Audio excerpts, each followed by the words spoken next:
Canap 54 TV, la première chaîne généraliste culturelle et d'information de l'Afrique vers le monde.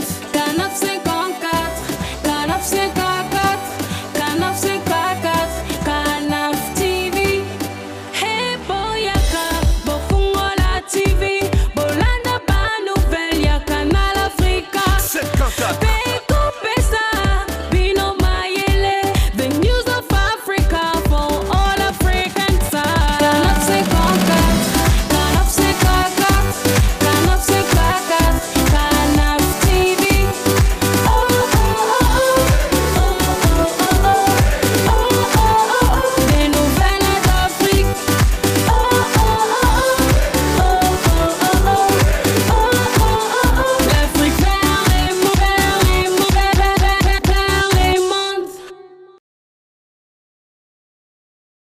Je jure consacrer toutes mes forces au bien du peuple gabonais en vue d'assurer son bien-être, de le préserver sous dommage, de respecter et de défendre la Constitution et l'État de droit, de remplir consciencieusement le devoir de la charge et d'être juste envers tous.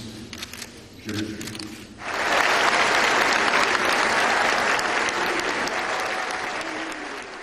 Nous sommes le 16 octobre 2009.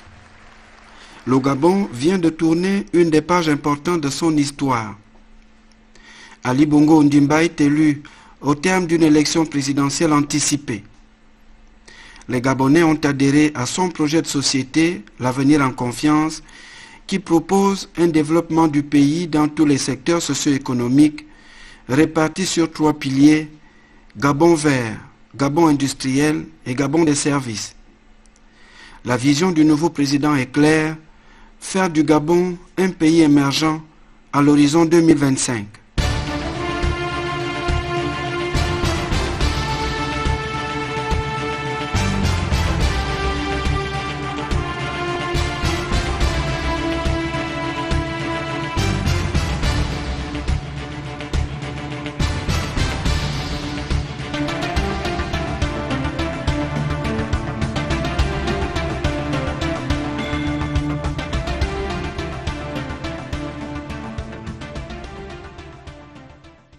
Mes chers compatriotes, l'avenir en confiance traduit clairement ce que je veux faire avec vous pour le Gabon, pour nous-mêmes. Pendant la campagne, en faisant le tour du Gabon, je vous ai beaucoup parlé, je vous ai expliqué et détaillé le projet de société sur la base duquel j'ai voulu m'accorder votre confiance le 30 août 2009. Et je vous ai entendu. J'ai donc grandement conscience des problèmes que vous rencontrez à l'école, à l'hôpital, dans l'entreprise, dans les administrations publiques, sur la route, dans les transports en commun, dans vos domiciles, en un mot, dans l'expression régulière de votre vie quotidienne. Pour apporter des solutions à toutes ces situations, j'ai engagé des réformes destinées à la consolidation de l'état de droit par l'application de la loi, à l'assainissement des finances publiques, au renforcement de la bonne gouvernance sociale et partant à l'amélioration des conditions de vie des Gabonaises et des Gabonais. C'est un facteur important pour le maintien de la communication entre les différentes composantes de la nation. La route est un des éléments moteurs placés au cœur du grand dispositif qui conduit le développement socio-économique du Gabon. De l'avenir en confiance qui expose les grandes lignes des idées de la vision d'Ali Bongo Ondimba pour le Gabon, le plan stratégique Gabon émergent, PSGE, est donc cet instrument technique qui explique en détail les différentes articulations des plans d'application du développement du Gabon, secteur par secteur d'activité. Pour le chef de l'État, toutes les régions doivent être reliées entre elles par une route praticable en toute saison. Et ces régions, à leur tour, doivent être toutes reliées à la capitale. De la province de l'Estuaire, c'est le chantier de la route nationale 2 fois 2 voies en direction du reste du pays. À la province du Moyen-Ogooué, la route Lambaréné-Fougamou-Mouila. la province de Langounier à celle de la Nyanga, la route Chibanga-Mayumba. Une première partie est déjà bitumée, la deuxième phase est encore en chantier.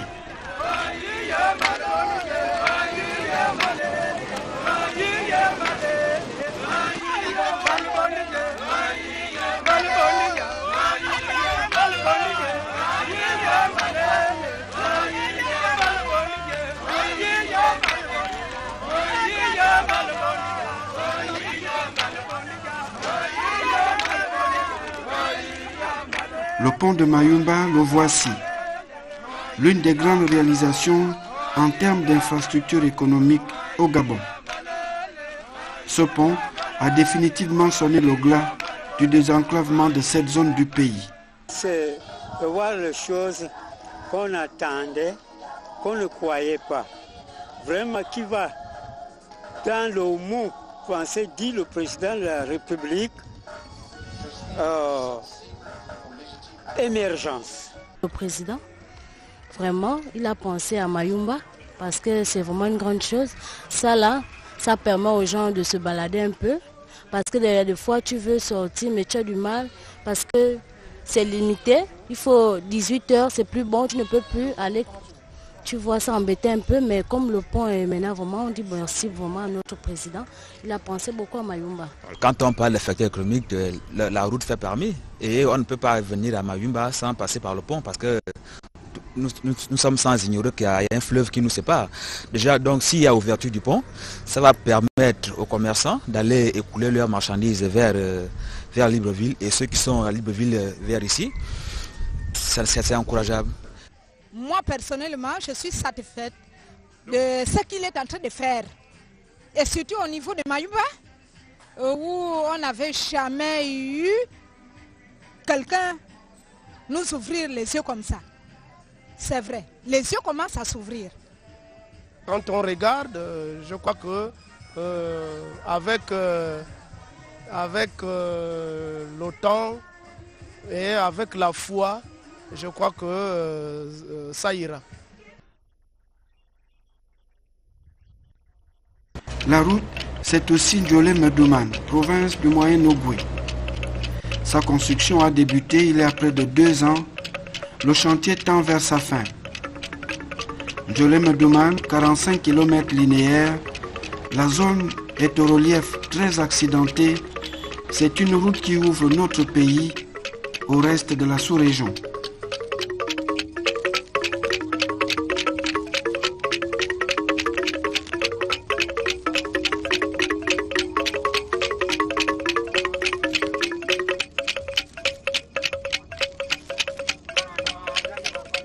Un chantier déjà terminé, la Lara Kumameyon. Kumameyon au vent, plus de 150 km linéaires, entièrement bitumés. Les usagers en joie et les experts confirment la bonne qualité technique des travaux réalisés.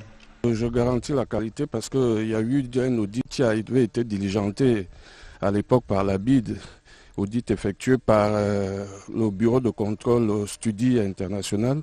Et le rapport qui a été fourni dans ce sens a été positif. Les populations du canton au Kano, en particulier la province de Logouillon, sont enchantées par rapport à ces travaux, par rapport au temps passé. Aujourd'hui, il y a eu un changement en terre puisque nous avons déjà la libre circulation pour les usagers de la route et pour la marchandise. Nous sommes très contents pour ça. Pour les travaux, avant on n'avait pas une route comme ça. Nous sommes très contents. C'est bon. Votre travail a été bien travaillé. On vous félicite aujourd'hui puisque nous, on n'avait pas de bons pieds pour marcher. On marche aujourd'hui dans le goudron. Pour traverser la route, on est facile à traverser. Pour aller à la rivière, on est facile à aller là-bas comme on est fatigué.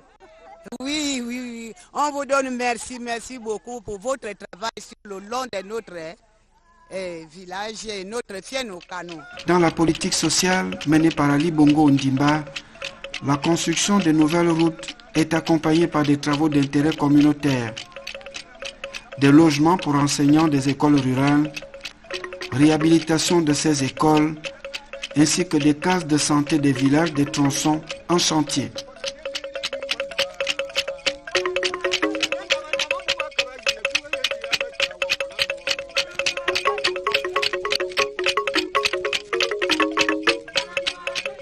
Dans cette province de Logbo-Ivindo, longtemps enclavée, les chantiers routiers avancent de la ville d'Ovan à la ville de Makoko, près de 100 km linéaires.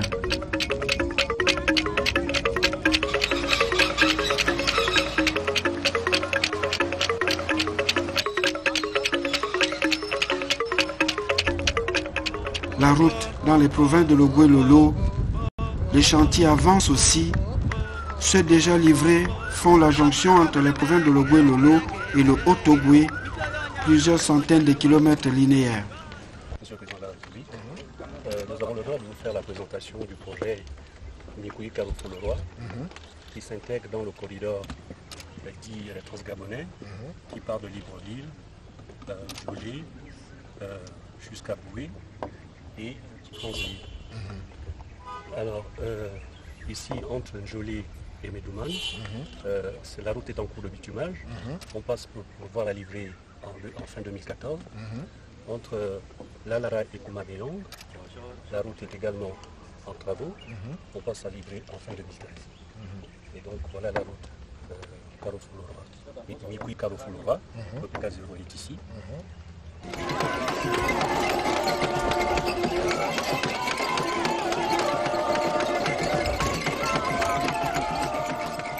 C'est bien, c'est ce qu'on veut, c'est l'émergence. Le pays doit avancer. Nous sommes vraiment contents. Ça, c'est vraiment une bonne chose pour nous parce que nous, on préfère faire la route et de prendre le train. En tant que citoyen gabonais, nous sommes très fiers de la politique du camarade président. Parce que depuis qu'il est arrivé, il prend une politique de réalisme. Il y a des routes qui n'ont jamais été travaillées par-ci, par-là. Des budgets ont évaporé. Mais depuis qu'il est là, toute la population gabonaise soutient Yaya Ali parce que c'est une politique de réalisme. Et la route de Mikoui justement fait partie de celle du reste du Gabon. Et encore il n'a pas terminé. Nous le soutenons fermement pour que, à partir du fait qu'il a pris cet élan-là, qu'il continue pour que le Gabon reste toujours dans les mains de Yaya Ali. Les grands projets routiers pour désenclaver le Gabon, la route Port-Gentil-Omboué. Véritable défi posé par la nature, ce projet est marqué par la construction de 2 ponts classés parmi les plus longs du continent africain. Au regard de sa grande portée économique pour le Gabon, le projet a été personnellement lancé par le chef de l'État. Voilà un projet particulier, parce que c'est un projet qui va changer définitivement la face de notre pays. Relier Port-Gentil au reste du pays était un vieux rêve. Et non seulement en valeur symbolique, que d'avoir une ville aussi importante, notre capitale économique, tourner le dos au reste du pays. Maintenant, à partir d'aujourd'hui, les travaux ont déjà commencé, mais au moins c'est le lancement officiel de ces travaux qui vont donc relier Port-Gentil au reste du pays, mais aussi, en dehors de la valeur symbolique, ce projet a une connotation économique très forte. Une capitale économique qui n'est pas reliée au reste du pays, ça pose un problème. Mais le fait que demain ça sera une possibilité va ouvrir encore d'autres perspectives sur le plan économique au niveau du développement. Donc c'est pour ça que je suis vraiment réjoui d'avoir pu faire en sorte que ces travaux puissent commencer et réaliser un rêve que tous les Gabonais ont eu, et moi le premier. Les travaux sont lancés, c'est une ouverture. Port-Gentil enclavé. Quand les gens de Port-Gentil partiront de Port-Gentil Oumboué, Lambaréné, Lambaréné Fougamo, Libreville, d'abord c'est l'économie. Les populations, les villageois n'empêcheront plus les pirogues pour venir ici. Il y aura moins de morts. Et les gens vont se lancer dans l'agriculture parce que le coulement de vivre, c'est très difficile à la Logbo maritime parce qu'il faut prendre le bateau. On est enclavé. Alors je pense d'abord, ce n'est pas Port-Gentil qui gagnera, c'est tout le Gabon gagnera. Non seulement le Gabon, l'Afrique. On peut partir de Bangui, on peut partir du Cameroun, la Guinée, en route. Ce n'est pas Port-Gentil qui gagnera, mais c'est peut-être l'Afrique. La santé figure parmi les grandes priorités du plan stratégique Gabon émergent. Pour le chef de l'État gabonais, un citoyen malade est diminué physiquement et moralement. Il ne peut donc pas participer efficacement à l'œuvre de construction nationale. La réforme engagée dans ce secteur est articulée autour de la formation des ressources humaines pour les adapter au contexte du moment, mais aussi autour de la mise en place des structures de santé modernes avec équipements appropriés. Dans les différentes phases d'exécution de ce vaste programme, chaque capitale provinciale doit disposer d'une structure médicale bien équipée, capable de s'occuper de la prise en charge médicale des populations locales. Programme qui se poursuit. Cette phase fait aussi appel à un meilleur système d'approvisionnement en médicaments et par la suite au développement des structures de santé départementales ainsi que des dispensaires et cases de santé villageoises. À Libreville, de nouvelles structures sanitaires ont été construites. Le centre hospitalier universitaire, avec sa première phase des structures des urgences déjà livrées et fonctionnelles. La deuxième phase est attendue dans moins d'une année, avec tout ce qui comporte les différents départements et services administratifs ainsi que des hospitalisations. Le centre hospitalier universitaire d'Angondje, déjà fonctionnel. Le centre hospitalier universitaire Jean Ebori, dont les travaux se poursuivent.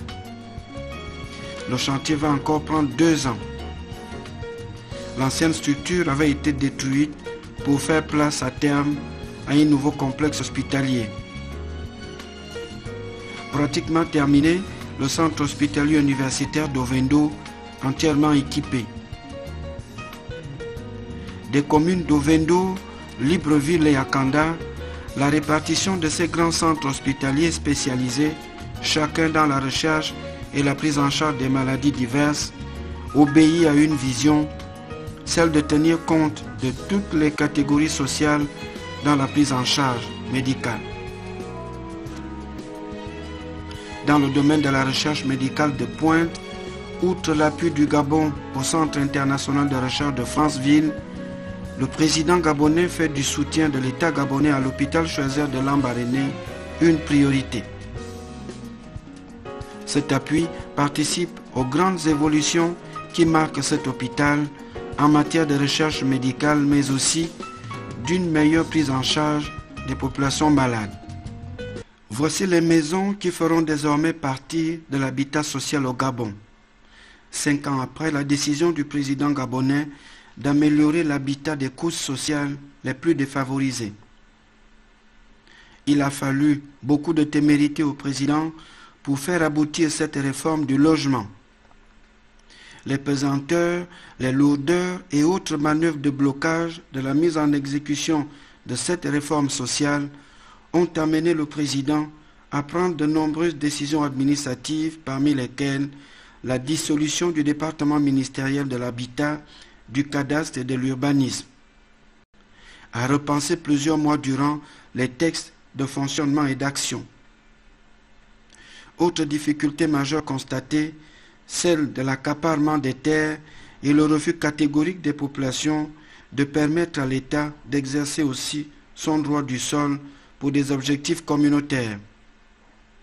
Plus de 2 années à chercher à trouver un terrain d'harmonie et malgré les pressions des Gabonais à voir apparaître les logements sociaux, le président n'a pas arrêté de sensibiliser. Les retards pris dans la réalisation des logements en sont malheureusement une illustration. La notion de terrains ancestraux, les délits d'initiés, la spéculation foncière outrancière, le domaine cadastral bradé sont autant de freins à l'exécution des projets réalistes, étudiés et financés dont nos populations ont tant besoin. Il faudra expliquer et conscientiser davantage, exproprier et indemniser là où les droits sont incontestables, mais aussi faire prévaloir la force de la loi là où les prétentions et résistances sont illégitimes, quand elles ne sont pas illégales. Notre pays a besoin de routes, de logements, d'infrastructures scolaires et sanitaires, sociales, culturelles, sportives, de corridors de développement et de tant d'autres facilités et commodités modernes. Pour les aménager, il faut des espaces que nous n'irons chercher nulle part ailleurs que sur notre territoire national. Nous devons donc tous faire preuve, ici comme ailleurs, de conscience citoyenne.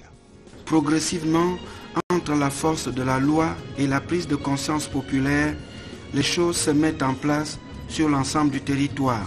Elles sont les bases fortes du développement de tout pays, l'école et la formation. Dans l'enseignement pré-primaire, dans le primaire comme au secondaire et à l'enseignement supérieur, les actions portent sur la construction de nouvelles structures d'enseignement réparties sur l'ensemble des régions du Gabon, mais aussi la réhabilitation des structures existantes et fortement dégradées. C'est un programme national qui se poursuit chaque année et vise l'amélioration progressive des conditions d'apprentissage de la jeunesse gabonaise. En termes de formation, le plan stratégique Gabon émergent met aussi une priorité sur la prise en compte d'une formation professionnelle qui tient compte des besoins particuliers de l'économie gabonaise. D'une formation qui soit en adéquation avec l'emploi recherché par le marché national. Plusieurs écoles de formation technique dans les domaines aussi variés que le pétrole, le bois, le manganèse et même la dotation des bourses gouvernementales pour la formation aux petits métiers des jeunes Gabonais dans le cadre des plans de partenariat tissés entre le gouvernement et les privés. Le gouvernement qui, parallèlement, poursuit son programme de construction des centres de formation professionnelle à Libreville comme à l'intérieur du pays, un renforcement des structures existantes. À travers plusieurs actions, au Gabon comme à l'extérieur, le président gabonais s'est toujours personnellement impliqué dans la recherche des partenaires au Gabon dans ce domaine de la formation, comme ici en Suisse pour la construction d'une école du bois au Gabon. Aussi bien que ce soit pour des installations sportives, aussi bien que ce soit pour les constructions, les meubles, mais aussi bien pour l'habitat. Donc c'est quelque chose de complet et qui rentre totalement dans ce que nous recherchons. Nous espérons aller plus loin dans le sens de la formation et que ce que je vois ici en partie puisse être installé et réalisé à partir du Gabon, grand pays de bois. Il est déjà palpable le pilier Gabon industriel avec ses actions. Dans ce domaine, le président gabonais est engagé sur la voie de la valorisation des matières premières locales. La décision d'interdiction d'importation du bois a sonné comme une volonté manifeste à passer à un autre rythme dans ce secteur vital pour l'économie gabonaise. Aujourd'hui, les premiers résultats positifs sont visibles. La Société nationale des bois du Gabon, reformée, est un maillon important de cette chaîne. Les partenariats tissés entre le gouvernement et les opérateurs privés aboutissent progressivement à des résultats très encourageants en termes de transformation du bois et création d'emplois pour les jeunes. Sur le plan agricole, le partenariat entre le gouvernement et la société Olam Gabon produit ses résultats positifs. À Kango, province de l'Estuaire, Bitam, province du Haut-Interne, et Mouila, province de l'Angounier. Olam Gabon a créé des plantations industrielles de véhiculture et de palmiers à huile. À Kango, l'année 2014 sera historique avec la récolte de la toute première production des régimes de palme de la plantation. Comme en perspective à Bitam et Mouila, la plantation de Kango va bientôt disposer de son usine. Dans le cadre du projet, la prochaine usine, il est prévu aussi la production du biogaz. Ça signifie que l'énergie électrique utilisée dans ce site sera produite à partir de ces déchets. Donc c'est une usine qui tient compte de la volonté du chef de l'État d'avoir un Gabon où le développement durable est au centre de la politique de développement. La production des régimes de palme a également démarré et nous espérons qu'au bout d'une année, nous pourrons avoir les premiers litres d'huile de palme fabriqués au LAM Gabon. L'avancement est tout à fait normal, ça se fait en fonction, selon les échéances prévues au départ. L'industrie dans le domaine agricole fait aussi son bonhomme de chemin. La création des fermes agricoles dans plusieurs provinces du Gabon obéit à l'objectif de booster la production agricole locale. Ces fermes renferment une diversité de produits agricoles. Elles représentent aussi un vivier important d'emplois. La ferme agricole de la province de l'Estuaire, visitée par le président gabonais, en est un exemple. Je voulais, comme par tous les autres chantiers, m'assurer que celui-là est en bonne voie, d'autant plus qu'il doit concourir pour nous réduire la dépendance que nous avons alimentaire. Il est très important que nous puissions, de ce côté-là, faire des efforts pour assurer une sécurité alimentaire pour notre pays. Donc c'est un secteur d'avenir, que celui de l'agriculture, où il y a encore beaucoup à faire et surtout un secteur qui peut être très dynamique et qui peut être une source de beaucoup d'emplois pour un certain nombre de Gabonaises et de Gabonais. Les industries et la vision présidentielle du pilier Gabon bleu, la valorisation des produits de la mer et la protection du patrimoine marin du Gabon. Tenant compte des exemples réussis des autres pays africains dans ce domaine, le chef de l'État et son homologue mauricien ont été favorables aux accords signés entre les deux gouvernements gabonais et mauriciens pour la mise en place d'une industrie de transformation de poissons à Libreville.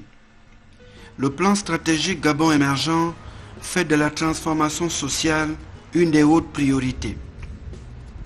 L'objectif visé, c'est celui de réduire les inégalités et promouvoir la solidarité nationale. Le président soutient que la nation a le devoir moral de venir en aide aux couches sociales les plus vulnérables. Parmi les nombreuses actions mises en place, l'accroissement du système d'allocation et d'aide sociale, la couverture maladie et particulièrement les plus démunis. Cette couverture qui a été étendue aux autres couches sociales, les salariés du public et du privé, les étudiants. Le Gabonais moyen doit être le premier bénéficiaire de la richesse nationale, c'est la vision du partage. C'est parce qu'il a constaté des manquements dans la mise en pratique effective de cette politique sociale qu'il s'est vigoureusement élevé contre ces pesanteurs, mis en place un plan social, organisé des assises sociales pour asseoir une dynamique multisectorielle à même de mieux accompagner l'application de cette vision sociale pour qu'elle profite au plus grand nombre. L'action à la fois en tant qu'acteur de développement et bénéficiaire de ce développement. Des différentes aides directes ou indirectes, les bénéficiaires en tirent satisfaction et ne manquent jamais de marquer leur reconnaissance. Je suis heureuse d'avoir pensé à moi, mon chef d'État, et surtout depuis longtemps j'ai fait cette demande, ça n'a jamais abouti. Si ça aboutit aujourd'hui, je remercie mon chef d'État. À cet argent, je compte payer ma nourriture, régler mes petits comptes du village. Si c'est beaucoup, je réserve un peu pour mon pétrole et savon. Je remercie infiniment le chef de l'État pour ce bienfait. Et je compte utiliser ça à bon escient pour mes petits projets et surtout pour ma progéniture. Je suis handicapé physique. J'ai eu un AVC. C'est un grand soutien que le président nous apporte. Je ne marche plus bien depuis que j'ai eu un accident de voiture. Ça me fait beaucoup de peine. Quand je vais en brousse, je pleure seule. Quand une aide comme ça arrive, nous sommes très contentes. C'est une très bonne chose.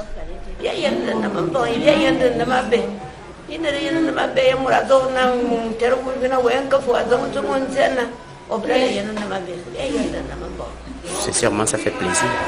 Ça fait plaisir que on n'est pas oublié par l'État. L'État pense au moins à nous. Il pense au moins à nous, donc ça fait trop plaisir, c'est ça.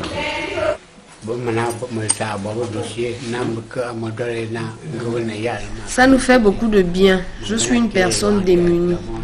Depuis des années, je n'ai pas arrêté de faire des démarches sans suite positive. Je suis très content aujourd'hui. Je bénis le président. Vous voyez un démuni comme moi, du coup, on me donne l'argent comme ça, c'est bien. Que le président continue à bien nous garder. Nous sommes très contents.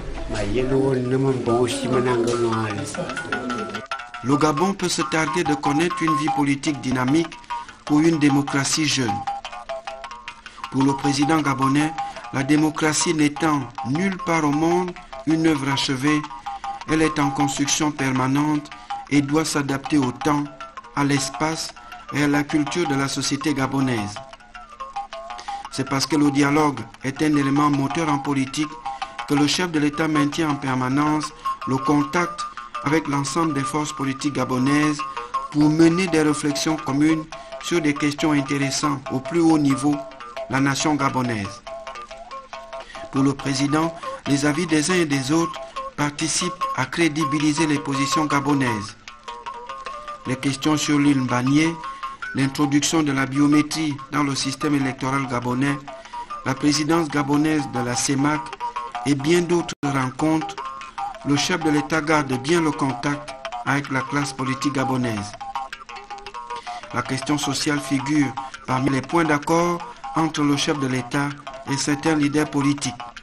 La signature de cet accord sur le pacte social a marqué l'adhésion de ces derniers, de la majorité comme de l'opposition, à l'amélioration des conditions d'existence des populations gabonaises, vision soutenue dans le pacte social par le président.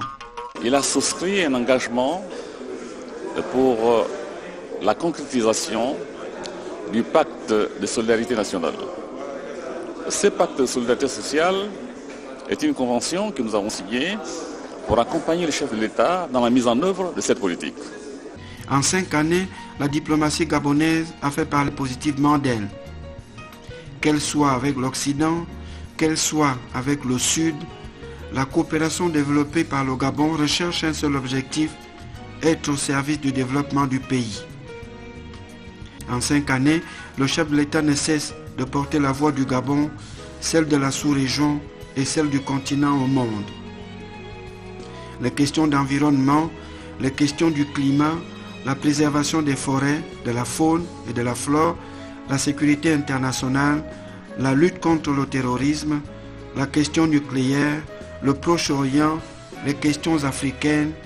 Le Gabon a une voix qui se fait entendre sur la tribune des Nations Unies, à l'Union africaine, dans la sous-région et le reste du monde, une voix écoutée et crédibilisée.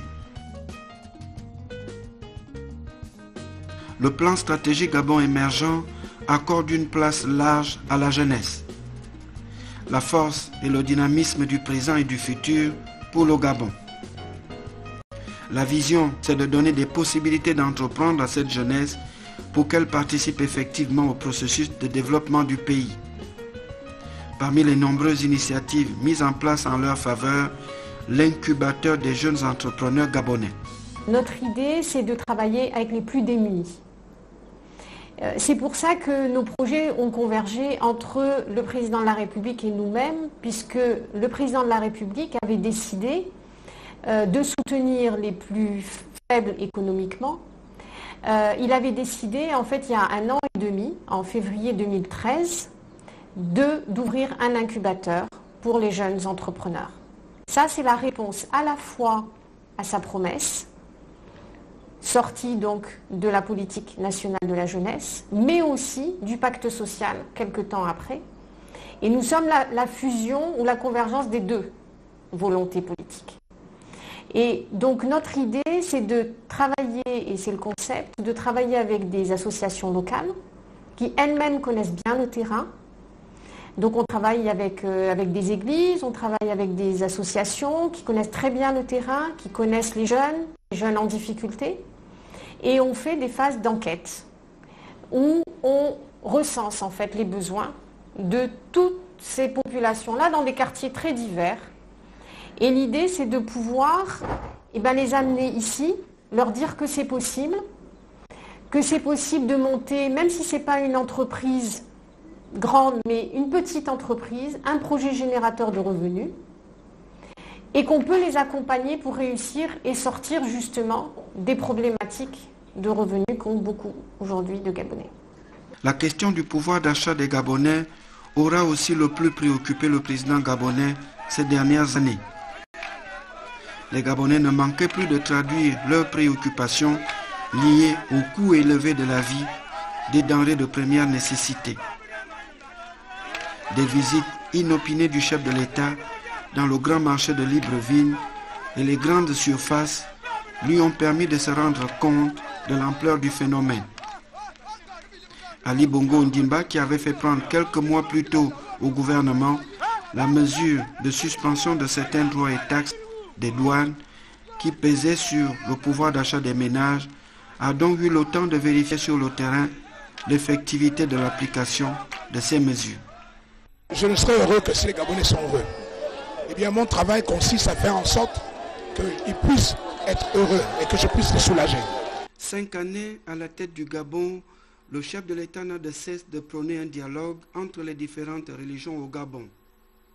Conforme à l'esprit de la Constitution qui mentionne Dieu, Ali Bongo Ondimba rappelle toujours aux leaders religieux leur rôle combien important de guide des communautés placées sous leur responsabilité spirituelle.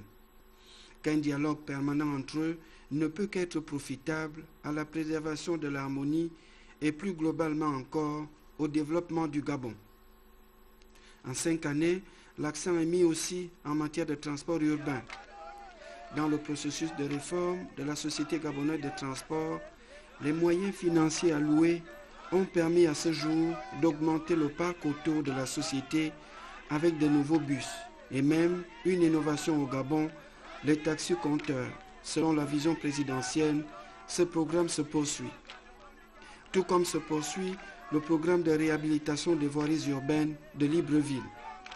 Tous les projets dans ce domaine, dont beaucoup sont livrés et plusieurs autres sur le point de l'être, visent ni plus ni moins l'amélioration des conditions de circulation dans la capitale gabonaise. La question de l'énergie, c'est l'une des questions majeures au centre de la vision du plan stratégique Gabon émergent. La capitale gabonaise, jadis en proie aux coupures intempestives d'électricité, n'en garde aujourd'hui qu'un triste souvenir. La construction des centrales électriques à Libreville comme à Port-Gentil est une des solutions urgentes apportées dans ce secteur il y a quelques années encore en proie à d'énormes difficultés. À terme, cette stratégie électrique va au-delà du territoire national. Ça s'inscrit dans une stratégie plus vaste qui est la mise en place du réseau national de transport d'électricité au Gabon. C'est la raison pour laquelle nous construisons des centrales un peu partout qui sont programmées pour faire en sorte que le développement économique puisse s'impulser partout dans l'ensemble des régions.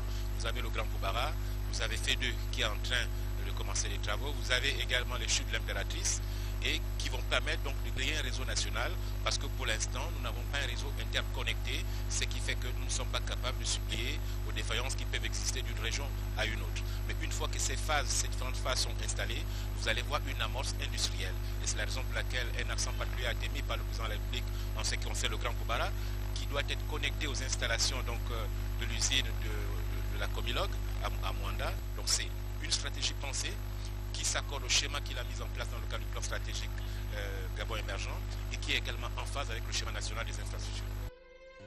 Son action socio-humanitaire s'étend sur le plan international. La lutte pour la prise en compte de la situation des couches sociales les plus faibles dans tous les domaines, Sylvia Bongo Ondimba, en 5 années, aura réussi à tisser un réseau de partenaires crédibles travaillant en collaboration avec la fondation qui porte son nom.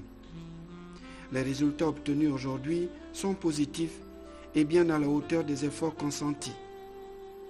Cette grande action, qui vient en appui au gouvernement, a connu parmi les grands partenaires la princesse Lala Salma du Maroc, avec un partenariat pour le soutien à la lutte contre le cancer mené par Sylvia Bongo Ondimba. Le cancer touche toutes les familles.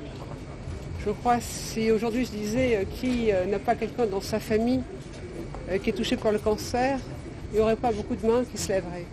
Donc aujourd'hui, c'est important de s'occuper de nos familles. La Fondation Sylvia Bongondiba, c'est pour la famille. Et cette année, je compte bien mettre toute mon énergie et pour combattre, en tout cas, pour améliorer les conditions du cancer au Gabon. 16 octobre 2009, 16 octobre 2014, 5 années d'action certes, avec des erreurs inhérentes à toute entreprise humaine, mais 5 années pleines d'action d'un homme appuyé par une équipe au service du Gabon. 5 années qui ne peuvent être facilement comptées tant les actions sont multiples. Seules leçons à tirer par le chef de l'État lui-même, il y a encore beaucoup à faire. Je vous réitère ma détermination à persévérer sur la voie du pragmatisme, de l'action, de l'exécution et de la conduite à bonne fin de tous nos projets. À cet effet, j'ai continué et continue à jouer mon rôle, à prendre et à faire prendre des décisions politiques et les mesures administratives relevant de mes compétences de chef de l'État. Mais pour arriver à nos objectifs communs et aux résultats bénéfiques à tous, chacun doit jouer le sien et faire preuve de patriotisme et de responsabilité, car il s'agit de l'intérêt général. Et comme je le dis souvent, nous n'avons pas de pays de rechange.